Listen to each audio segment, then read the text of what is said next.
अस्सलामुअलैकुम। इस्लामी दुनिया चैनल पे आपको खुश आमदीद कहा जाता है। मज़ीद इस्लामी वाक़यात और बयानात के लिए हमारे चैनल को सब्सक्राइब करना मत भूलिए और लेटेस्ट अपडेट के लिए बेल आइकॉन पर क्लिक करना मत भूलिए।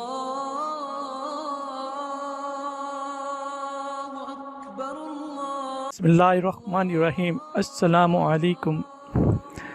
आज की हदीस सही बुखारी जिल्द अव्वल वही का बयान हदीस नंबर 3। इस हदीस के अंदर आप सल्लल्लाहु अलैहि वसल्लम पर वही किस तरह नाजिल होती थी वो बयान की जाएगी। मुझे उम्मीद है कि ये हदीस आप सब ने अपने तदरीसी किताब में ज़रूर पढ़ी होगी। आइए इसके बारे में पढ़ते हैं। इसके रावी हैं याह्या बिन बकीर, लईस, अकील इब्न शहाब, अरवा बिन ज़ुबैर, अम्मा आयशा सदीक़ा रज़ियल्लाहु अन्हा। उम्मुल मोमिनीन हज़रत आयशा सदीक़ा रज़ियल्लाहु अन्हा से रवायत करते हैं कि उन्होंने फरमाया कि सबसे पहली वही जो रसूल सल्लल्लाहु अलैहि वसल्लम पर उतरना शुरू हुई वो अच्छे ख्वाब थे जो बहालत नींद आप सल्लल्लाहु अलैहि वसल्लम देखते थे। चुनांचे जब भी आप सल्लल्लाहु अलैहि वसल्लम ख्वाब देखते तो वो सुबह की रोशनी की तरह ज़ाहिर हो जाता। फिर तन्हाई से आप सल्लल्लाहु अलैहि वसल्लम को मोहब्बत होने लगी और गारे हीरा में तन्हा रहने लगे और कबल इसके कि घर वालों के पास आने का शौक़ होता वहाँ तहनिस किया करते थे। तहनिस से मुराद कई रात इबादत करना है और इसके अलावा तोशा साथ ले जाते। फिर हज़रत खदीजा रज़ियल्लाहु अन्हा के पास वापस आते और इस तरह तोशा ले जाते, यहाँ तक कि जब वो गारे हीरा में थे हक आया। चुनांचे उनके पास फरिश्ता आया और कहा पढ़। आपने फरमाया कि मैंने कहा कि मैं पढ़ा हुआ नहीं। आप सल्लल्लाहु अलैहि वसल्लम बयान करते हैं कि मुझे फरिश्ते ने पकड़कर ज़ोर से दबाया यहाँ तक कि मुझे तकलीफ़ महसूस हुई। फिर मुझे छोड़ दिया और कहा पढ़। मैंने कहा मैं पढ़ा हुआ नहीं हूँ।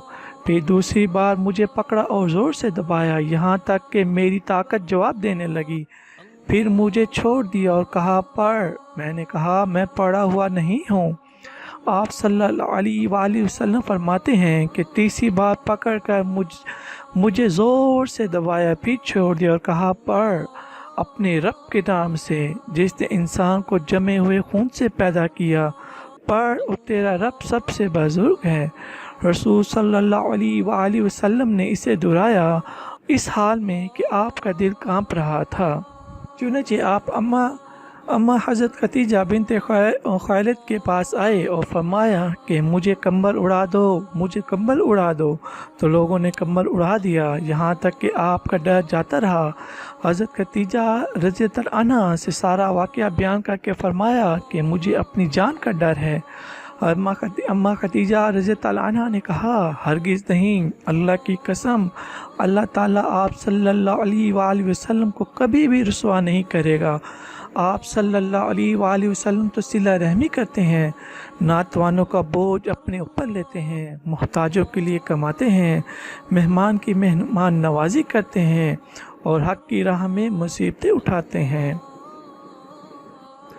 फिर अम्मा खदीजा रज़ियल्लाहु अन्हा आप सल्लल्लाहु अलैहि वसल्लम को लेकर वर्का बिन नौफल बिन असीर बिन अब्दुल अज़ीज़ के पास गईं जो हज़रत खदीजा रज़ियल्लाहु अन्हा के चचाज़ाद भाई थे।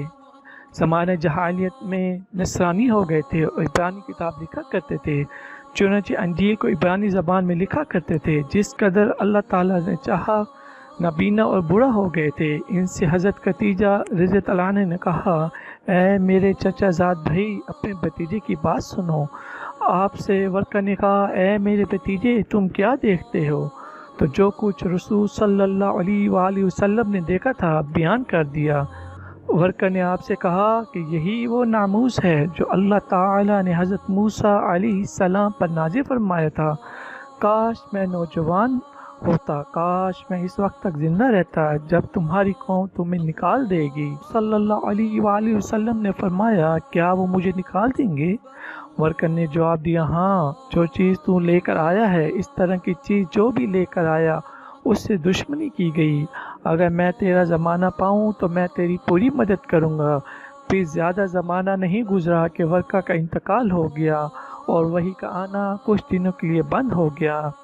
ابن شہاب نے کہا کہ مجھ سے ابو سلمہ بن عبد الرحمن نے بیان کیا کہ جابر بن عبداللہ انصاری وحی کے رکنے کی حدیث بیان کر رہے تھے، تو اس حدیث میں بیان کیا کہ حضرت محمد صلی اللہ علیہ وآلہ وسلم بیان فرما رہے تھے کہ ایک بار میں جا رہا تھا تو آسمان سے ایک آواز سنی، نظر اٹھا کر دیکھا تو وہی فرشتہ تھا جو میرے پاس ہیرا میں آیا تھا، آسمان اور زمین کے درمیان کرسی پر بیٹھا ہوا تھا۔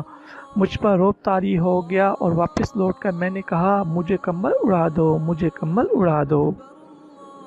تو اللہ تعالیٰ نے یہ آیت نازل فرمائی، اے کمبل اوڑھنے والے، اٹھ اور لوگوں کو ڈرا اور اپنے رب کی بڑائی بیان کر اور اپنے کپڑے کو پاک رکھ اور ناپاکی کو چھوڑ دے۔ پھر وحی کا سلسلہ شروع ہو گیا اور لگاتار آنے لگا۔ عبداللہ بن یوسف اور ابو سہلہ نے اس کے مطابق حدیث بیان کی ہے، اور حلال بن روات نے زہری سے مطابقت کی ہے۔ یونس اور معمر نے وعدہ کی جگہ بوادرہ بیان کیا ہے۔ تو سامعین، یہ حدیث نمبر 3 تھی۔ اس میں آپ صلی اللہ علیہ وآلہ وسلم پر کس طرح حدیث نازل ہوتی تھی اس کو بیان کیا گیا ہے۔ اللہ تعالیٰ عمل کرنے کی توفیق عطا فرمائے اور ہمیں برے کاموں سے بچنے کی توفیق عطا فرمائے۔ مزید اسلامی واقعات اور بیانات کے لیے ہمارے چینل کو سبسکرائب کرنا مت بھولیے، اور لیٹسٹ اپڈیٹ کے لیے بیل آئیکن پر کلک کرنا مت بھولیے۔ جزاک اللہ خیر۔ السلام علیکم۔